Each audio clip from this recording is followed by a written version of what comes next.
பொம்பளைகளுக்கு பிரச்சனை, முடி கொட்டுது, தலைக்கடுப்பு, அடிவளத்துக்க பத்துற, மூச்செடுக்க கஷ்டமாகுற, ஷோல்டர்ல பெயின், முள்ளந்தண்டுல பெயின், காலையில் எழும்பினா ஜாயிண்ட் எல்லாம் வலிக்குது, சிலருக்கு குதிகால் கடுப்பு. இவ்வளவு பிரச்சனையோட சிலர் வந்து கேஸ்ட்ரிக் அல்சருடைய சிம்டம்ஸும் சொல்லி மருந்து எடுக்காங்க, சரி வருது இல்லை.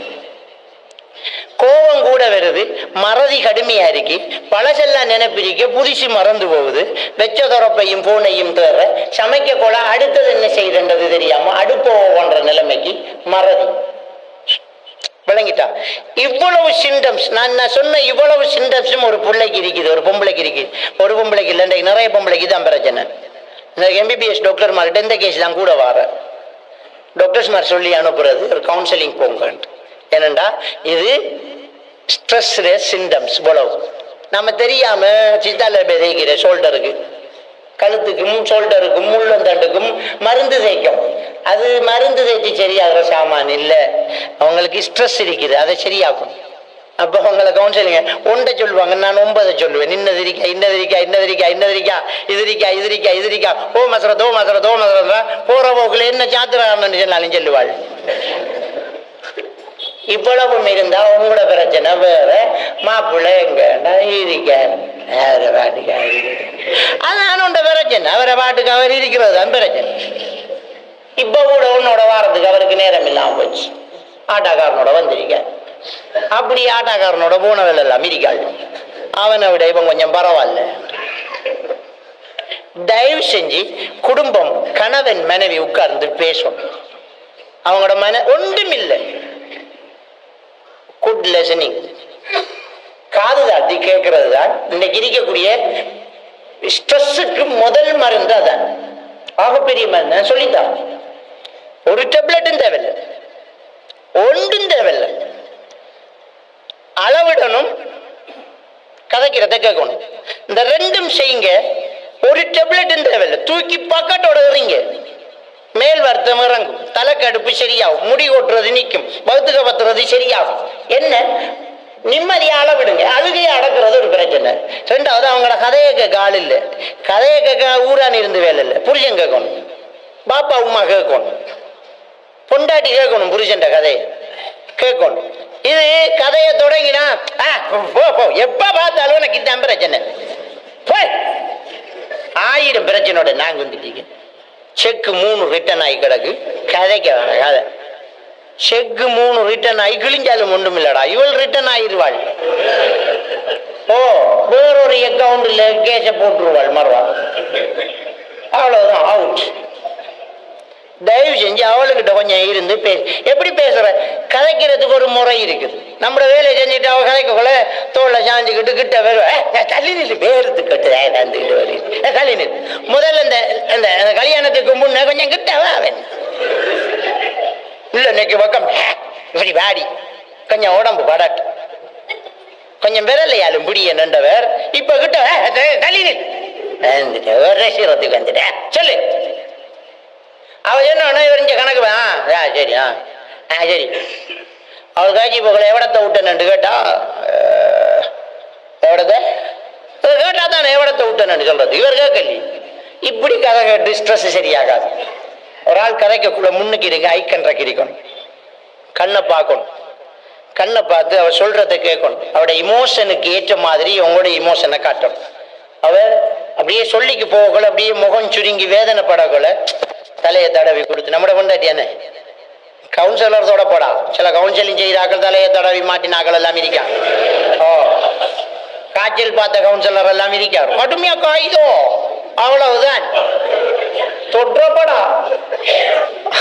புரிஞ்சல் தான் தொடணும், தலையை தடவி நெஞ்சிலாது. சரிடிமா உனக்கு இவ்வளவு கவலையா இருக்கேன் எனக்கு இப்ப விளங்குது, அல்ல உனக்கு உதவி செய்ய நான் இருக்கேன்டி பிளீஸ் டி அப்படி என்று சொல்லி நாம கொஞ்சம் நெருங்கணும்.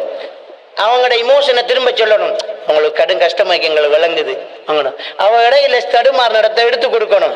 புறவு நீங்க அந்த விஷயத்த சொன்னீங்களே அது என்ன புறவு என்ன செஞ்ச உங்களோட தாத்தா என்ன சொன்னாங்க அப்படி என்று கேட்டு அவங்கள அப்படியே சோல்வ் பண்ணணும். கதையை கேட்டு மூட்டி விட்டுறப்படா குடும்பத்துக்கு சண்டைய. இனி அவன் வந்தா செருப்ப கலட்டுடி நீ என்று சொல்லி விட்டுறாதீங்க. கொஞ்சம் ஷோல் பண்ணி அதுக்கு என்ன இரவாப்பா தானே நானா தானே அதன் தங்கச்சண்ட உரிமையில சத்தம் போட்டிருப்பேன், அதை பெருசா எடுக்காத நான் இருக்கேன் ஷோல் பண்ணணும், அவங்களோட கதைக்கணும், கதையை கேட்கணும். இந்த ரெண்டும் செய்யுங்க. அளவிடுங்க, கதையை கேளுங்க, ஸ்ட்ரெஸ் வராது, ஸ்ட்ரெஸ் இல்லை.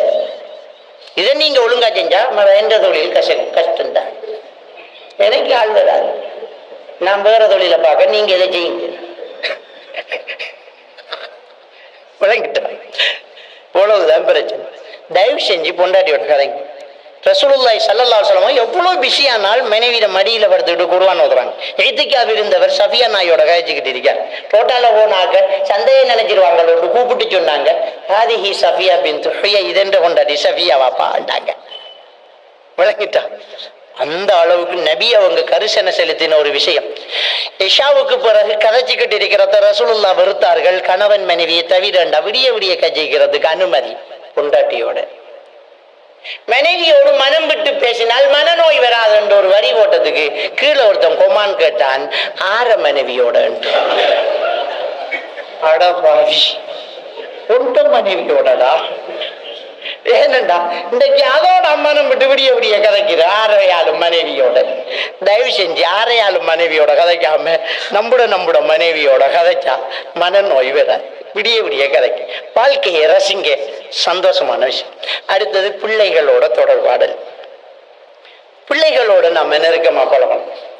பிள்ளைகளுக்கு வர பிரச்சனையும் முக்கியமான ஒரு காரணம் பெற்றோர்கள் கூட இருக்காததுதான். கற்றல்ங்கிறது பிள்ளைகளுக்குள்ள நடந்துகிட்டு இருக்கணும். இன்னைக்கு ஒரு சில பிள்ளைகள் பேனை பிடிச்சு எழுதுறது இல்லை, கடும் இன்டெலிஜென்ஸ் அசரத்தை எழுதுறான் இல்லை எல்லாம் கடும் கேள்வி எல்லாம் கேட்டா சொல்றான், எழுதுறான் இல்லை, கட்டிங் சொன்னக்கும் எழுதுறான் இல்லை. இது நிறைய பேரண்ட்ஸிட புகார். நிறைய டீச்சர்ஸ் மாரும் என்ன செய்யறாங்கன்னா அதை கொண்டு போய் கவுன்சிலிங் பண்ணிக்குவாங்கன்னு நம்மகிட்ட அனுப்பி வைக்காங்க. இப்படி டீச்சர் தான் சொன்னாங்க, ஸ்கூலால சொன்னாங்க, எழுதுறாரு இல்லை, இன்னும் 3ஆம் ஆண்டு வந்துட்டாரு, எழுதுறாரு இல்லை, 4ஆம் ஆண்டு ஆயிட்டு எழுதுறாரு இல்லை. அதான் பெரிய பிரச்சனை. என்ன நடந்த இந்த பிள்ளை ஏன் எழுதல? இந்த பிள்ளைகளை மண்ணுல விளையாட விடல. எழுதலன்றோடனே நாம என்ன நினைக்கிறது தெரியுமா? பேனை எடுத்து குட்டுத்து, கொப்பி எடுத்து குட்டுத்து, ட்ரைனிங் குட்டுக்கணும், கைக்கு ட்ரெயின், பிள்ளைகளை விளையாட விடல. இதான் நடந்த பிரச்சனை. அண்ணா பிறந்து 3 மாசத்து பிள்ளைக்கு போனை கொண்டே காட்டுறோம், அதுல எடிட் ஆனவன் அந்த போன்லயே விளையாடுறான், அவனால் எழுதல. இந்த சதைகளினுடைய வளர்ச்சி அதிகமாகும் போதுதான் ஒரு ஆளுக்கு எழுத முடியும். பிள்ளைகளுடைய சதைகளுடைய வளர்ச்சி அதிகமாகும். மொண்டசரியில பேனை கொடுக்க இயலாது, நாட்டு சட்டம். நமக்கு யாருக்கு தெரியும் அது? மொண்டசரியில என்ன சதை வளராத டைம் அது. 5 வயசு போலதான் பேனா கொடுக்கணும். 4 வயசுல நேசரியில பேனா பிடிச்சால் அது அந்த லைசனை பறிக்கலாம், பேனா கொடுக்க இயலாது. ஏன்னா அந்த 4 வயசுல சதை வளரல. இன்னும் இந்த சதை வளரா பிள்ளைகளை மண்ணுல விளையாட விடணும். சின்ன வாகனத்தை ஓட்டுவான், தகட்டை பிடிச்சு இழுப்பான், கிளாஸ் நிலத்துல அடிப்பான், தகட்டுல அடிப்பான், ஓடுவான், பிரம்மம்பான். நமக்கு அது டிஸ்டர்ப் ஆயிருக்க. இது நாம சத்தம் போடாது கிடையாது, சத்தம் போடுறான் இல்லைன்னு சண்டைக்கு வருவேன். நாம புள்ள கதைக்கு இது இல்லைன்னு நீ தானே கதைக்க நாமண்ட மறுவா சின்ன வயசு அவன் சத்தம் போடுவான். புள்ள அப்படிதான், உனக்கு தூக்கம் வராட்டி எங்கேயாலும் கடற்கரையில் போய் படுக்கும். புள்ள வளர்ற வீட்டுல இப்படி தனி இருக்கும். இந்த வாப்பா மாற எங்களுக்கு தெரியும் தானே, படுக்க கொள்ள புள்ள சத்தம் போட்டா நித்திர கொள்ளையிற ஆக்களை எங்களுக்கு தெரியும். ஜும்மாவுல இந்த பீக்கருக்கு கீழே படுக்கிறாங்க, சரியா பொக்ஸுக்கு கீழே புரட்டை விட்டு படுக்கிறாங்க. அங்க வீட்டை புள்ள சத்தம் போட்டா நித்திர கலை தான். ஆறுகிட்ட விடுறீர்கள் கதை? இது பிள்ளைகளுடைய உலகம். அவங்க வாழ்ற உலகத்துல நாம இறங்கணுமே தவிர நம்முடைய உலகத்துக்கு அவங்கள எடுக்கக்கூடாது. பிள்ளைகளை விளையாட விடுங்க, மண்ணுல பிள்ளைகளை விளையாட விடுங்க. நாம மண்ணை வச்சுக்கிட்டு பிள்ளைகளை விடுறோம் இல்லை. ஐரோப்பிய நாடுகளை மண்ணை காசு கொடுத்து வேண்டி பிள்ளைகளை விடுறான், தெரியுமா உங்களுக்கு? யூரோப்பில் இருக்கக்கூடியவங்கிட்ட கேட்டு பாருங்க. சுவிஸ்ல எல்லாம் 4-5 வீடு சேர்ந்து மண் வேண்டி போட்டிருக்கேன். ஒருத்தனுக்கு வேண்ட கட்டா அவ்வளவுக்கு மண்ணுக்கு விலை. எல்லாம் பனி கொட்டி கிடக்கும். ஒரு இடத்துல கல் அடிக்கி வட்டம் போட்டு கட்டி வச்சு போட்டு மண்ணை கொட்டி போட்டு திங்கக்கிழமை என்ற பிள்ளை, செவ்வாய்க்கிழமை ஒன்ற பிள்ளை டேர்ன் வச்சிருக்கான். மண்ணுல விளையாடுறது அவ்வளவு தேவை.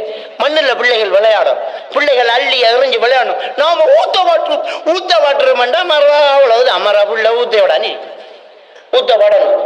மண் தேவை, மண்ணில் புள்ள விளையாடும். அந்த பிள்ளைகள் அதை இதை எடுத்து உருட்டணும். அந்த சதை வளரணும், அந்த பிள்ளைக்கு விளையாட்டு தேவை. இதை நீங்க செய்யாம பிள்ளைய போன்லையும் டெப்பிலையும் வளர்த்து போட்டு ஏசியிலையும் டைல்ஸ்லையும் நடக்க விட்டு போட்டு ஸ்கூலுக்கு விட்டா பிள்ளை எழுதாது. தயவு செஞ்சு பிள்ளைகளை விளையாட விடணும். கூட இருந்து பாப்பா அம்மா விளையாடணும். இந்த பிள்ளைகள் தனியே தான் விளையாடுது. அதனாலதான் இந்த பிள்ளைகள் ஓட்டிசம் பிள்ளைகளை போன்ற ஒரு பிஹேவியரை காட்டுது. தனியா பேசுறது, தனியா தான் பேசுது பிள்ளை. அந்த பஸ்ஸோடையும் காரோடையும் தான் பேசுது. பாப்பா உமா கூட இருந்து விளையாடலி. நாம சின்ன வயசுல வாப்பாட முதுகுல ஆன விளையாட்டு விளையாடினோம். இப்ப உள்ள பிள்ளைக்கு அந்த பாக்கியம் இல்லை. நாம சின்ன வயசுல உம்மாவும் சாச்சியோ உமாவை தூக்கிட்டு நிலாச்சோறு தீத்தினாங்க.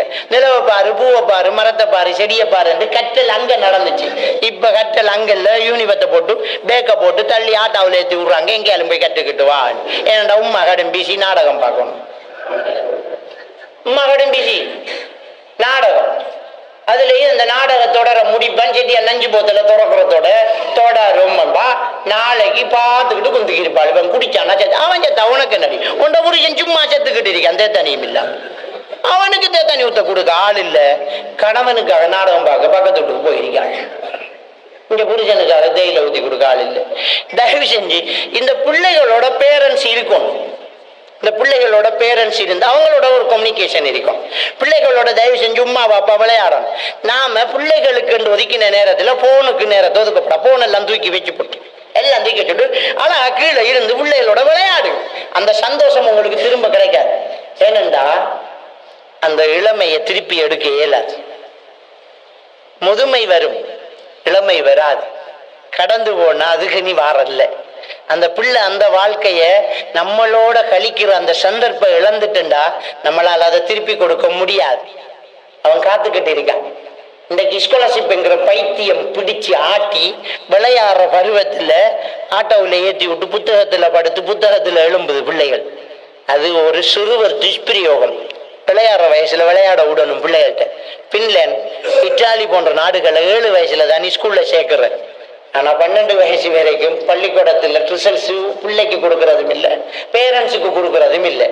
ரிசல்ட் எக்ஸாம் வைக்கிறது டீச்சருக்கு இவர் அளவு தெரியறதுக்கு தான். என் பிள்ளை என்ன மார்க்ஸ் எடுத்து எனக்கும் தெரியாது, பிள்ளைக்கும் தெரியாது. எக்ஸாம் நடந்திருக்கு.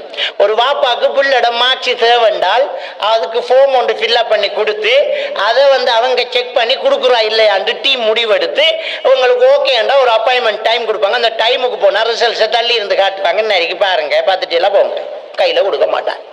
இது நம்ம ஊர்ல என்ன தெரியுமா? புள்ளட மார்க்ஸ் 20, வகுப்பில் அதிகூடிய புள்ளி 98 என்று போட்டு கொடுக்குற. இதை போய் காட்டு வா பாடிப்பாரு போ. அது ஆகப்பெரிய துரோகம். இந்த டீச்சர்ஸ் மாதிரி இருந்தா கேட்டுக்கோங்க. நம்முடைய சிஸ்டம் போல புள்ளட மார்க்ஸை மட்டும்தான் போட்டு கொடுக்கணும், இல்லாட்டி கொடுக்காம விடணும். அந்த வகுப்பில் அதிகூடிய புள்ளி என்னத்துக்கு வாப்பா? சண்டையை கிட்டுறதுக்கு தானே, வேற என்னத்துக்கு? அது என்னத்துக்கு கேட்கணும். அந்த ரிப்போர்ட்ல வகுப்பில் அதிகூடிய புள்ளி அடி வண்டி கொடுக்குற புள்ளி. அதனால எழுங்க, வகுப்பில் அதிகூடிய புள்ளி என்றதை அழிச்சு போட்டு அடி வாங்கி கொடுக்கும் புள்ளி. இந்த பிள்ளைகளை போட்டு என்ன பாட்டை படுத்துறீங்க? பிள்ளைகளோட விளையாடுங்க, பிள்ளைகளோட இருங்க, பிள்ளைகளோட நீங்களும் பிள்ளைகளாக இருங்க. அப்பதான் அவன் கருத்தை சொல்லுவான். அவனுக்கு விளங்கினத்தை நம்மளோட பேசணும். பேசுறதுக்கு ஆள் இல்லாட்டி அவன் வேற மாதிரி வழங்குவான். எனக்கு இப்படி தோணுது வாப்பான்னு சொன்னா ரைட், அது அப்படி இல்லம்மா நீ இப்படித்தான் நாம இருந்து கேட்கணும். நாமளும் பிசி, பொண்டாட்டியும் பிசி, ஆட்டோக்காரனும் ஆயாவும் தான். அதோட முடிஞ்சு போச்சு கதை. எப்படி பிள்ளை நல்லா இருக்கும்? அவங்க பிள்ளை மாதிரி பார்ப்பாங்களா? இல்லை, அவங்க அதை தொல்லை மாதிரி தான் பார்ப்பாங்க. நாம தான் பிள்ளை மாதிரி பார்ப்போம். நம்மளோட பிள்ளையா வளரணுமே தவிர தொல்லையா வளரக்கூடாது. இதுல ரொம்ப கவனமா இருங்க. அப்போ ஒரு குடும்பம் ரொம்ப சந்தோஷமா இருக்கிறதுக்கு நாங்க கடைபிடிக்க வேண்டியது இந்த பேரண்ட்ஸ் பிள்ளைகளுக்கு இடையில உள்ள இந்த ரிலேஷன்ஷிப். இது தொடர்பாக சரியான இருக்கணும். இன்னும் பேசிக்கிட்டே இருக்கலாம், நேரம் முடிஞ்சு போச்சு. இதோட முடிச்சு கொள்றேன். அஸ்ஸலாமு அலைக்கும் வரஹ்மத்துல்லாஹி வபரகாத்துஹு.